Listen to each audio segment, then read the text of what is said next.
ముఖ్యమంత్రి రేవంత్ రెడ్డి గారు తెలంగాణ రాష్ట్రంలో ఉన్నటువంటి 70 లక్షల మందికి నిన్న దాదాపు 3,509 కోట్ల రూపాయల రైతు భరోసా పథకానికి సంబంధించినటువంటి పెట్టుబడి సాయం నేరుగా సిద్దిపేట నుంచి రైతుల ఖాతాల్లో జమ చేసేటటువంటి బటన్ నొక్కి రైతు భరోసా పథకానికి సంబంధించినటువంటి నిధులను విడుదల చేయడం జరిగింది. ఆ నిధులు రైతులందరి ఖాతాల్లో ఈ రోజు నుంచి జమ అవుతాయి. 45 రోజుల వ్యవధిలో తెలంగాణ రాష్ట్ర వ్యాప్తంగా ఉన్నటువంటి దాదాపు రైతన్నలందరికీ 9,000 కోట్ల రూపాయలను నేరుగా పెట్టుబడి సాయం కింద ఈ ప్రభుత్వం కూడా అందించడం జరుగుతుంది. అదేవిధంగా సిద్దిపేటలో 300 కోట్ల రూపాయలతోని నెలకొల్పినటువంటి పామాయిల్ కర్మాగారాన్ని కూడా ముఖ్యమంత్రి రేవంత్ రెడ్డి గారు ప్రారంభించడం జరిగింది. ఆ సందర్భంగా ముఖ్యమంత్రి రేవంత్ రెడ్డి గారు మాట్లాడుతూ 2029 ఎన్నికల్లోనే గనక సిద్దిపేటలో కాంగ్రెస్ పార్టీ అభ్యర్థిని గెలిపించినట్లయితే ఎవరైనా గెలవని ఆ అభ్యర్థికి మంత్రివర్గంలో స్థానం కల్పిస్తా, సిద్దిపేటని కూడా సర్వాంగ సుందరంగా తీర్చిదిద్దుతా, నాకు ఏ ప్రాంతం మీద ఎటువంటి ద్వేషం లేదు కాబట్టి అన్ని ప్రాంతాలను అభివృద్ధి చేసే కార్యక్రమాన్ని నేను తీసుకుంటా. గత పాలకులు మాత్రం 119 నియోజకవర్గాలు తెలంగాణ రాష్ట్రంలో ఉంటే 116 నియోజకవర్గాలని మొత్తం గాలి కొదిలేసి ఒక సిరిసిల్ల సిద్దిపేట గజ్వేల్ని మాత్రమే పెద్ద ఎత్తున వాళ్ళు నిధులు ఇచ్చుకొని డెవలప్ చేసుకున్నారు, మిగతా ప్రాంతాలను పట్టించుకోలేదు. నేను ఆ రకంగా ఎట్టి పరిస్థితుల్లో చేయనని చెప్పి ముఖ్యమంత్రి రేవంత్ రెడ్డి గారు సభా సాక్షిగా తెలియజేయడం జరిగింది. అదేవిధంగా రైతన్నలు కూడా పంట మార్పిడి విధానాన్ని కూడా అవలంబించాలి, రకరకాల పంటలు వేయాలి, అప్పుడే తెలంగాణ రైతులు కూడా ఒక రాజుల కింద పరిగణించబడతారని చెప్పి ముఖ్యమంత్రి రేవంత్ రెడ్డి గారు అయితే చెప్పడం జరిగింది. ఒక్కసారి మనం చూసుకుంటే చూడండి, సిద్దిపేటలో గెలిస్తే మంత్రి పదవి, వచ్చే ఎన్నికల్లో కాంగ్రెస్ అభ్యర్థి గెలవాలి, గత పాలకులలాగా నాకు వివక్ష లేదు, గత పాలకులలాగా నాకు మాత్రం వివక్ష లేదని చెప్పి చెప్పడం జరిగింది. విపక్ష ఎమ్మెల్యేల నియోజకవర్గాలకు నిధులిస్తా, ఎన్నికలప్పుడే రాజకీయాలు, తర్వాత అభివృద్ధిపైనే దృష్టి, 2029 ఎన్నికల్లోనూ మళ్ళీ గెలుస్తాం, మూసీ విషయంలో బీఆర్ఎస్ది ముసలి కన్నీరు, ఎన్నికలప్పుడు మాత్రమే రాజకీయాలు చేద్దాం, మిగతా టైంలో రాజకీయాలు పక్కన పెట్టి అభివృద్ధి మీదనే కలిసి పనిచేద్దామని చెప్పి ముఖ్యమంత్రి చెప్పడం జరిగింది. అభివృద్ధిని అడ్డుకుంటా అంటే ఎలా? 1,00,00,000 మంది మహిళలను కోటీశ్వరులను చేసి తీరుతాం, 2034 నాటికి $1 ట్రిలియన్ ఎకానమీ టార్గెట్ చేసుకుంటాం, నర్మెటలో పామాయిల్ ఫ్యాక్టరీ ప్రారంభోత్సవంలో సీఎం రేవంత్ రెడ్డి, 3,509 కోట్ల రైతు భరోసా విడుదల, రైతు సంక్షేమమే ప్రజాప్రభుత్వ లక్ష్యం, ఇప్పటి వరకు 1.40 లక్షల కోట్లు ఖర్చు చేశాం, ఆర్థిక ఇబ్బందులు ఉన్న రైతుల విషయంలో తగ్గేది లేదు. ఒక పక్క తెలంగాణ రాష్ట్రం పుట్టెడు అప్పుల్లో ఉండి ప్రతి నెల 5,500 కోట్ల రూపాయలను అప్పులకు మిత్తులు కట్టుకున్నా కానీ రైతుల్ని మాత్రం ఎట్టి పరిస్థితుల్లో ఈ ప్రభుత్వం నిర్లక్ష్యం చేయదు. అదేవిధంగా ప్రతి నెల కూడా 5,500 కోట్ల రూపాయలను కూడా రైతన్నల అభివృద్ధి కోసం ఈ ప్రభుత్వం ఖర్చు చేస్తుందని చెప్పి ముఖ్యమంత్రి అయితే వెల్లడించడం జరిగింది. పంటల విధానంలో మార్పు రావాలి, యుద్ధం వల్ల యూరియా కొరత రావచ్చు. ఏదైతే మిడిల్ ఈస్ట్ కంట్రీస్తో జరుగుతున్నటువంటి ఇరాన్, అదేవిధంగా ఇజ్రాయెల్ అమెరికా యుద్ధం వల్ల ఈ సంవత్సరం కొంత యూరియా కూడా కొరత ఉండే అవకాశం ఉంటుంది కాబట్టి వరి కాకుండా అంతర్ పంటలు సాగు చేసుకునే విధంగా రైతులు ప్రణాళికలను రచించుకోవాలని చెప్పి ముఖ్యమంత్రి సూచించడం జరిగింది.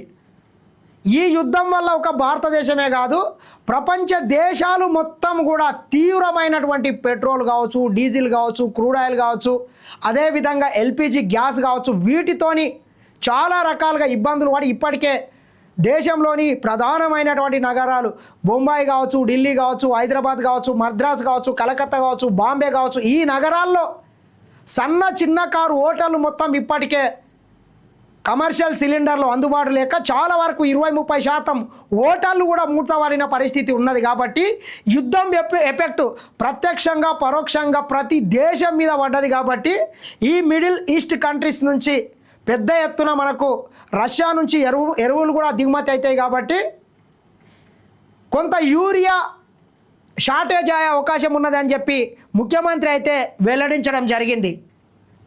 తెలంగాణ పునర్నిర్మాణంలో ఆర్యవైశ్యుల పాత్ర కీలకం. ఇట్లా యూరియా అయితే కొరత వచ్చే అవకాశం ఉన్నదని చెప్పి ముఖ్యమంత్రి రేవంత్ రెడ్డి గారు యుద్ధం ఉన్నది, యుద్ధం వల్ల ఎవడేం చేయలేడు. ఎందుకంటే అక్కడ రావాల్సినటువంటి సముద్ర మార్గంలో పెద్ద ఎత్తున మిసైళ్ళు క్షిపణులు డ్రోన్లతో దాడులు జరుగుతున్నాయి. పెద్ద పెద్ద కార్గో నౌకలను కూడా ఎక్కడి దేశాలు అక్కడ నిలుపుకునే పరిస్థితి వచ్చింది. కాబట్టి దీనివల్ల కొంత ఇబ్బంది కలిగే అవకాశం ఉంటుంది. కాబట్టి అని ముఖ్యమంత్రి చెప్తే ఈ సన్నాసి, ఈ దద్దమ్మ, ఈ చిత్తు పేపర్ నమస్తే తెలంగాణ విధవ ఏం రాస్తాడు ఒక్కసారి మీరు చూడండి. యూరియా ఇవ్వలేం, వరి వేయొద్దు, వీడు ఇట్లా రాస్తాడు. వీని వ్యవహారం ఎట్లుంటుంది అంటే మూలిగే నక్క మీద తాటికాయ వాడి నెత్తి వలిగిపోయినట్లుంటుంది ఈ వ్యవహారం. ప్రపంచ దేశాలు యుద్ధం నడుస్తున్నాయి. ఆ యుద్ధం వల్ల కొంత యూరియా కొరత ఏర్పడే అవకాశం ఉంటుంది. దాన్ని ఎవడేం బీకలేడు. ఏ ప్రభుత్వం ఉన్నా విదేశాల నుంచి రావాల్సినటువంటి రవాణా ఆగిపోయినప్పుడు ఎవడేం బీకలేడు. కాబట్టి ఇట్లా చిల్లర మల్లర రాతలు రాసి రైతుల్ని ఇబ్బందులకు గురి చేసే ప్రయత్నం చేయకండి. రామారావు గతంలో మీ అయ్యనే చెప్పిండు, వరేసుకుంటే ఊరే అని చెప్పి తెలంగాణ రైతులను బెదిరించి మీ అయ్యగారి ఫామ్ హౌస్లో మాత్రం 400 ఎకరాలలో వరి పండించినటువంటి గనులు మీరు. మళ్ళీ ఈరోజు మీరు నీతులు మాట్లాడుకుంటా మీరు ఏదో రైతుల పక్షపాతి కింద ఓవర్ యాక్టింగ్ చేయకండి. ఇట్లా చిల్లర మల్లర రాతలు రాసే ప్రయత్నం చేస్తాడు. ఏం రాస్తాడు, ఏమంటాడు చూడండి. చేతులు ఎత్తేసిన ముఖ్యమంత్రి రేవంత్ నర్మేట సభలో కీలక వ్యాఖ్యలంట. ఎందుకు ఎత్తేస్తాడు ముఖ్యమంత్రి రేవంత్ రెడ్డి గారు? రామగుండంలో ఉత్పత్తి అయ్యేటటువంటి ప్రతి ఎరువుల్ని, ఎందుకంటే మన తెలంగాణ ప్రాంతంలో ఉత్పత్తి అవుతున్నాయి కాబట్టి ఆ ఎరువుల్ని వీలైనంత వరకు ఎక్కువ మొత్తం తెలంగాణ రైతులకు అందించాలి, ఆ రకంగా చర్యలు తీసుకోవాలని చెప్పి వ్యవసాయ అధికారులకు ముఖ్యమంత్రి రేవంత్ రెడ్డి గారు సలహాలు సూచనలు ఆదేశాలు ఇవ్వడం జరిగింది. మీ అయ్యేలాక ప్రతిపక్ష నాయకుని లాగా ఉండి ఫామ్ హౌస్లో పోయి నిన్న దీన్ని పనుకోలేదు. కాబట్టి ఇటువంటి చిల్లర మల్లర వ్యాఖ్యలు చేయడం బంద్ చేయండి. సిద్దిపేట జిల్లా నర్మేటలో సీఎం మాట్లాడుతుండగానే సభలో కనిపించిన ఖాళీ కుర్చీలంట. ఇట్లా సిద్దిపేటలో సభ సక్సెస్ అయ్యి పెద్ద ఎత్తున ఆ సభకు రైతులు తరలి రావడంతో వీళ్ళ మైండ్ దొబ్బి ఏం చేయాలని అర్థం కాక మీటింగ్ అంతా అయిపోయినాక ఖాళీ కుర్చీల్ని ఇట్లా తీసుకొని వచ్చి శునకానందం పొందే ప్రయత్నం చేస్తారు. కాబట్టి మీరు ఎంత శునకానందం పొందినా, ఎంత ఓవర్ యాక్టింగ్ చేసినా తెలంగాణ ప్రజలు తగిన బుద్ధి చెప్పినరు. మీ బుద్ధి ఇకనైనా మారాలే. మీ కుక్క బుద్ధి మారితే బాగుంటుంది. మీ బుద్ధి మారనంత వరకు బ్రహ్మదేవుడు కూడా మిమ్మల్ని కాపాడలేడు. కాబట్టి ఇటువంటి చిల్లర మల్లర వ్యాఖ్యలు చేసి రైతన్నల్ని ఇబ్బందులకు గురి చేసే ప్రయత్నం చేయకండి. చూడొచ్చు ఒకసారి. సిద్దిపేట జిల్లా నర్మేటలో ఆయిల్ పామ్ ఫ్యాక్టరీని ప్రారంభించిన సీఎం రేవంత్ పక్కన మంత్రులు వివేక్ వెంకటస్వామి, పొన్నం తుమ్మల, పొంగులేటి దామోదర విప్ బీర్ల ఐలయ్య, ఎంపీలు వేం నరేందర్ రెడ్డి, రఘునందన్ రావు.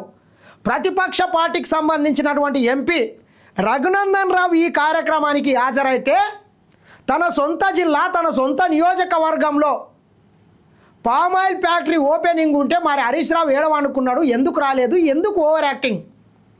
ఒక రాష్ట్ర ముఖ్యమంత్రి మన జిల్లాకు వచ్చినప్పుడు, మన నియోజకవర్గానికి వచ్చినప్పుడు సభకు అధ్యక్షత వహించి బాధ్యత తీసుకొని సాదరంగా స్వాగతం పలకాల్సినటువంటి హరీష్ రావు ఏడవనుకున్నావు, ఎందుకు అహంకారం, ఎందుకు ఓవర్ యాక్టింగ్?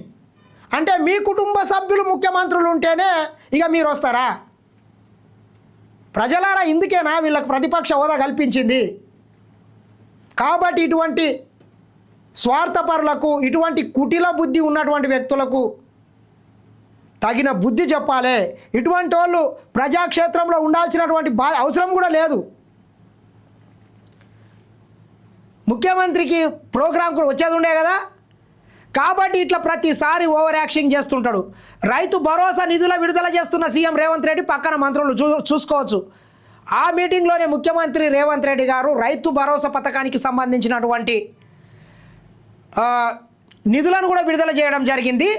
45 రోజుల్లో రైతులందరి ఖాతాల్లో 9,000 కోట్ల జమ, ప్రతి నెల రైతు సంక్షేమం కోసం 5,500 కోట్ల ఖర్చు, లాభసాటి వ్యవసాయంతోనే బంగారు తెలంగాణ, రైతులు పంట మార్పిడి విధానం పాటించాలి, ప్రతి గ్రామాన్ని అంకపూర్లా తీర్చిదిద్దాలి, సిద్దిపేటపై ఎలాంటి వివక్ష చూపం, వచ్చే ఎన్నికల్లో కాంగ్రెస్ ఎమ్మెల్యేలను గెలిపిస్తే మంత్రిని చేస్తానని వెల్లడి, నర్మేటలో ఆయిల్ పామ్ ఫ్యాక్టరీ ప్రారంభం. అదేవిధంగా ముఖ్యమంత్రి గారు మాట్లాడుతూ ఇటువంటి ఆయిల్ పామ్నే మా కొడంగల్ ప్రాంతంలో కూడా ఒకటి ఏర్పాటు చేయండి అని చెప్పి వ్యవసాయ శాఖ మంత్రి తుమ్మల నాగేశ్వరరావు గారికి, అదేవిధంగా వ్యవసాయ అధికారులకు ముఖ్యమంత్రి రేవంత్ రెడ్డి గారు సిద్దిపేట నర్మేట మీటింగ్ సాక్షిగా సభా వేదికనుంటే ఆదేశాలు కూడా ఇవ్వడం జరిగింది. కాబట్టి సిద్దిపేటలో వేసిన మాదిరిగా మా కొడంగల్ ప్రాంతంలో కూడా అటువంటి పరిశ్రమని నెలకొల్పినట్లయితే పెద్ద ఎత్తున ఈ ప్రాంతంలో కూడా పామాయిల్ తోటలు ఉన్నాయి. ఉమ్మడి మహబూబ్ నగర్ జిల్లాలో కూడా పెద్ద ఎత్తున పామాయిల్ తోటలు ఉన్నాయి. కాబట్టి ఇక్కడ కూడా పెద్ద ఎత్తున ఉపాధి జరిగే అవకాశం కూడా ఉంటుంది. కాబట్టి ముఖ్యమంత్రి రేవంత్ రెడ్డి గారు తీసుకున్నటువంటి నిర్ణయానికి తెలంగాణ రైతన్నలందరి పక్షాన, కొడంగల్ రైతన్నల పక్షాన, కొడంగల్ బిడ్డగా మరొకసారి ప్రత్యేక ధన్యవాదాలు. ఇక అది ఎట్లుంటే